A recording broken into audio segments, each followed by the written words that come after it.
House Minority Leader Kevin McCarthy is reacting after 35 Republicans voted in favor of a bipartisan commission to investigate the January 6th insurrection. McCarthy and other Republican leaders advocated against the commission, but he downplayed the defections, saying he thought the number of Republicans in favor would actually be higher. He also calls the commission just a lot of politics. Let's bring in Chief Washington correspondent Jonathan Karl and Chief Justice correspondent Pierre Thomas for more on this. Jonathan, I'll start with you. Leader McCarthy shrugged off these Republican votes in favor of the commission. Is he right about that? Or is this significant, especially just a week after Liz Cheney's ouster? I think he's wrong about this. I mean, think about it. This was a vote that Kevin McCarthy, the Republican leader in the House, came out against, that the number 2 Republican in the House, Steve Scalise, who runs the so-called whip operation. Those are the people that go out and tell Republicans what the leadership wants them to vote on a given issue. They announced publicly that they would be whipping the vote against this bill. The leader in the Senate, Mitch McConnell, hours before the vote, in a clear signal to his colleagues in the House, said that he was opposed to this bill creating a commission. And finally, Donald Trump, from his perch, now he's up at his club in Bedminster, New Jersey, he put out a very strongly worded statement saying that the commission, that the House and the Senate should not create this commission. So you have the entirety of the Republican leadership coming out quite forcefully against this, and 35 Republicans vote in favor of it anyway. So I think this was quite a strong showing. It's a minority, no question, of the Republicans in the House. But the fact that 35, including, by the way, all 10 who voted to impeach Donald Trump, but 25 others as well, really shows that there is discontent among Republicans about their leadership's direction on this. And there is still more to be learned about the events. Pierre, I saw today that the Justice Department has unsealed charges against another member of the Oath Keepers militia group in connection to the attack on the Capitol. So what's going on with this investigation? What's the latest? Well, Terry, the investigation keeps yielding more and more arrests. We're now up to 400 plus and counting. That's how many people breached the Capitol, were inside the Capitol. Many of them were attacking police. That has been the primary focus of law enforcement, is to focus on those people who harm police.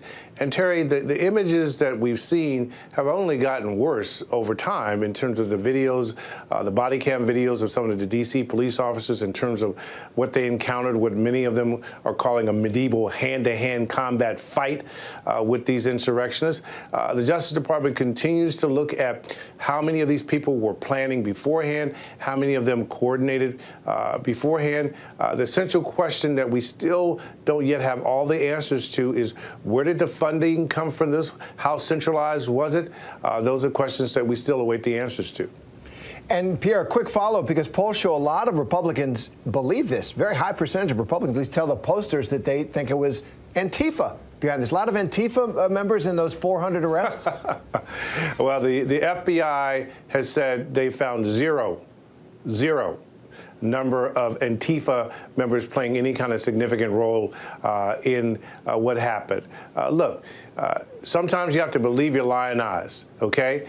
You know, there were people in there who clearly had Trump gear on. They identified with the president. They walked directly from his event to the Capitol. It just is what it is, Terry. And Jonathan, House Minority Leader Kevin McCarthy actually pointed to the Justice Department investigation that Pierre is talking about, and to Senate committees who are looking into the Capitol siege, et cetera, to essentially say that this new commission that the House voted on is unnecessary because this work is already being done. Does he have a point there? And what kind of a battle does this bill await in the Senate? Well, I mean, he does have a point. There are multiple investigations underway. This is something that Mitch McConnell has also said. Mitch McConnell, who was very direct after January 6th, and even after the impeachment trial in the Senate, that he believed that Donald Trump was directly responsible for what happened on January 6th. So, you know, McConnell is not exactly a Trump apologist. What McConnell has said is exactly the point you raised, and the point that McCarthy has raised, is that there will be investigations. This does not close off investigations that are active and ongoing into January 6th. The criminal investigation that Pierre has reported so extensively on, but also multiple congressional committees investigating this as well. That said, there is something important symbolically about the creation of a commission that is independent of the Congress, that is staffed, in a completely bipartisan way, which congressional committees are weighted one way or the other. In this case, now weighted to the Democrats. This would have been an exact even number of Democrats and Republicans, and we don't know who would be appointed to this, but presumably these would be elder statesmen. I've thought that one interesting idea would be to make this chaired, for instance, by Al Gore, and make the vice chair Dick Cheney. You could have two elder statesmen, Democrat and Republican, who actually had sat in that chair on January 6th during previous occasions as vice president in the counting of the electoral votes, a bipartisan commission. In terms of its status in the Senate, it's a heavy lift because you, of course, need 60 votes to pass in the Senate. So you would need 10 of the 50 Republican senators to defy their leadership. On a percentage basis, it would be even a greater number than what defied Kevin McCarthy in the House. And with McConnell dead set against it, and other members of the Senate leadership dead set against it, it's certainly an uphill battle. But I wouldn't say it's impossible that it would pass, but it's unlikely. It sure looks, as you say, like an uphill battle there. Jonathan Karl, thanks very much. Pierre is going to stick around for a moment because we're going to shift gears to another one of Pierre's expertise. That's the subject of police reform. Next Tuesday marks the one-year anniversary of the murder of George Floyd in Minnesota. Congress has been negotiating a police reform bill named for George Floyd for months now, and Congress appears unlikely to reach a deal by that anniversary next week. House Speaker Nancy Pelosi downplayed the significance of the date. She's saying she's not a timetable person, and the important thing is that the bill will happen. So, Pierre, you've been working on an ABC News investigation with our own stations about racial disparities in police departments across the country. Fascinating project. What have you found? Well, Terry, we looked at 100 of the nation's biggest areas, metropolitan areas, if you will, and we found that in 99 of them, the police forces and the officers did not reflect the diversity in their communities.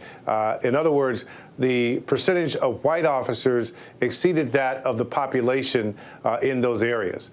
In 6 of the 100 communities that we looked at, areas that we looked at, 9 out of 10 police officers in those communities were white.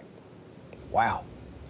Well, this may be an obvious question, but how do you think that disparity affects the trust and the communities as a whole in this policing?